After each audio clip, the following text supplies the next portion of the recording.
Kigomano kia mugwanja gia thirikari ciothe cia matura Wonjoria na anyitite mihonge-ini ngurani gitanyitwo gũtabanirio kaunti-ini ya Makueni kuma tariki 23 nginyagia tariki 26 mweri uyu. Hamwe na aria maratongoria mihang'o ya gutigirira kigomano giki ni kiagacira ni gavana wa kaunti ino Kivutha Kibwana na murunawe wa Kisii James Ogwae. Watu wote wale wamejisajili wamekaribishwa na wale wataendelea kujisajili wanakaribishwa kuja katika mkutano huu wa maana.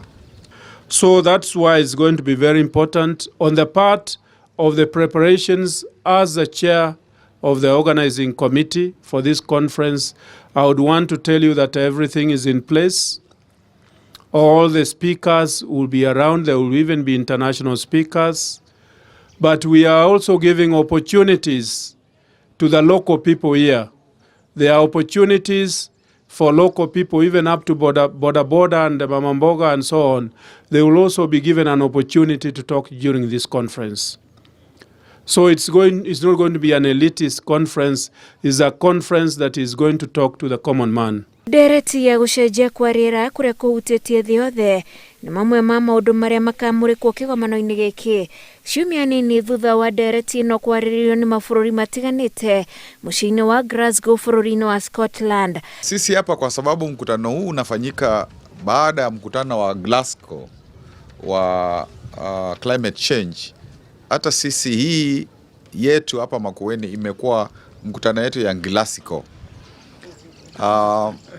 Na hili ni jambo kubwa kwa sababu ulimwengu mzima umekuwa ukizungumzia habari ya climate change.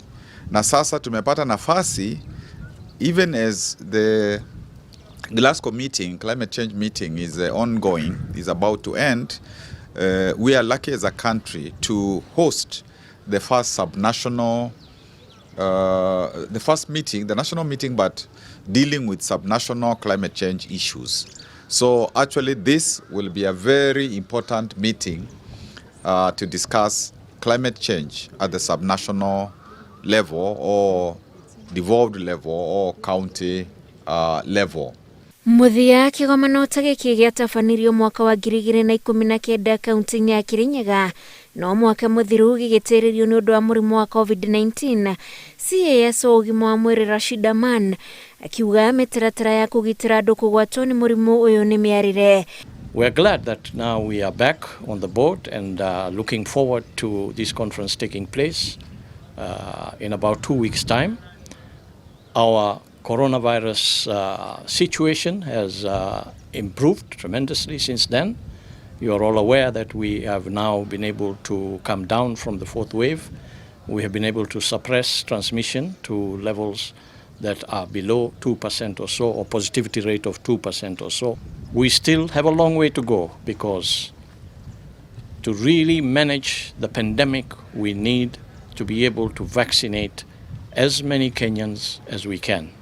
Our target has been to vaccinate all adult Kenyans. Giki nikio kigomano kia muthia kuri magavana thirikari cia matura aria mararikia utungata wa itena ria keri na kuma haha gavana Kivutha oigite kigomano giki kiritabanagio o thutha wa miaka iri.